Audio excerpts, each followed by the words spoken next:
Hello everyone, welcome to the YouTube channel of ASSMS IIT. I am Archana Ubale, Assistant Professor, Department of E&TC, ASSMS Pune. We are going to discuss the initial conditions of basic components in the electronic circuit.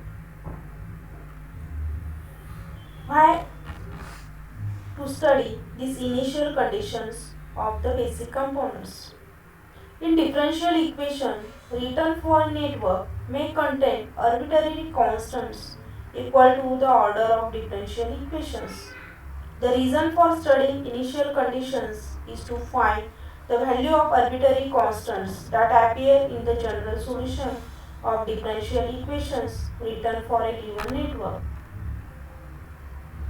In initial conditions, we find the change in selected variables in a circuit when one or more switches are moved from open to closed position or vice versa. So here we are going to see the conditions. When time t is equal to 0 minus indicates the time just before changing the switch position. Then t is equal to 0 indicates the time when position of the switch is changed. And t is equal to 0 plus indicates the time immediately after the switch gets closed. Initial condition focus solely on the current and voltage of energy stored in the elements like inductor and capacitor, as they will determine the circuit behavior at a time t is greater than 0. The past history of the circuit will show up as the capacitor voltages and inductor currents. So here we are going to see the initial conditions of resistor, capacitor and inductor. So first is the resistor. So according with the Ohm's law, the voltage current relation in ideal resistor is V is equal to Ri.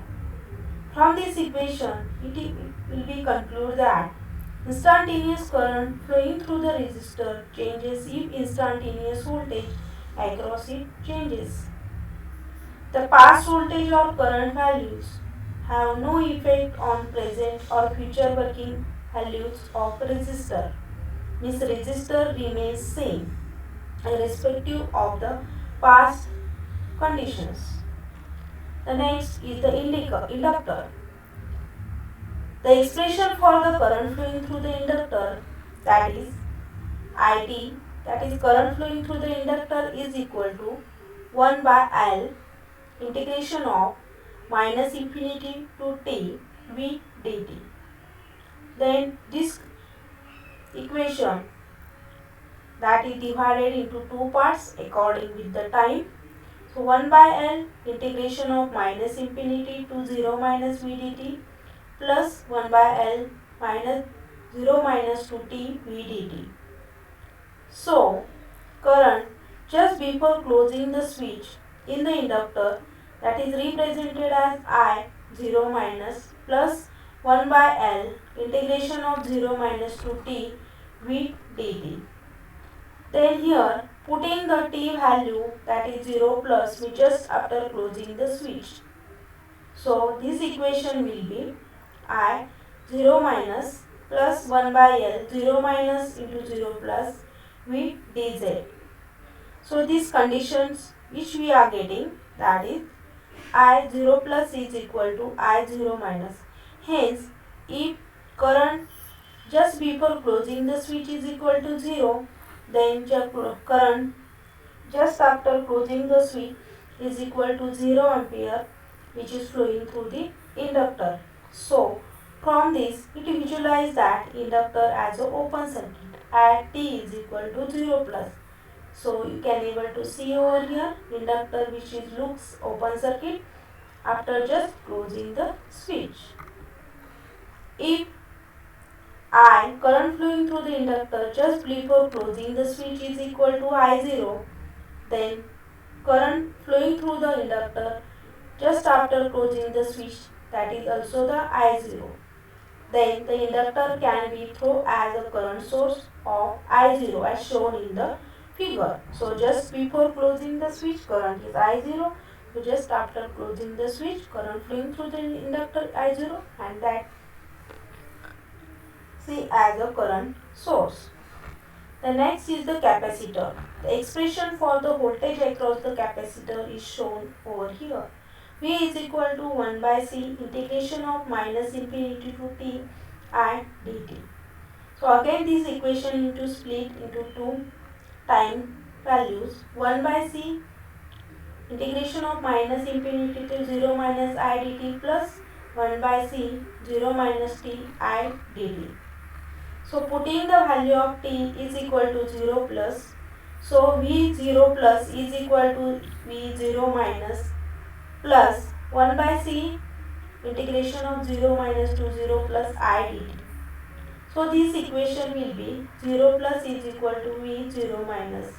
If the voltage across the capacitor just before closing the switch is 0 volt, then after just closing the switch, that will be again 0. So indicate the capacitor as a short circuit. So you can able to see over here figure, when just before closing the switch, voltage across the capacitor is 0. Then after closing the switch, that will again the same. If the voltage across the closing the switch, before closing the switch, cross the capacitor is V volt, then capacitor can be visualized as a voltage source.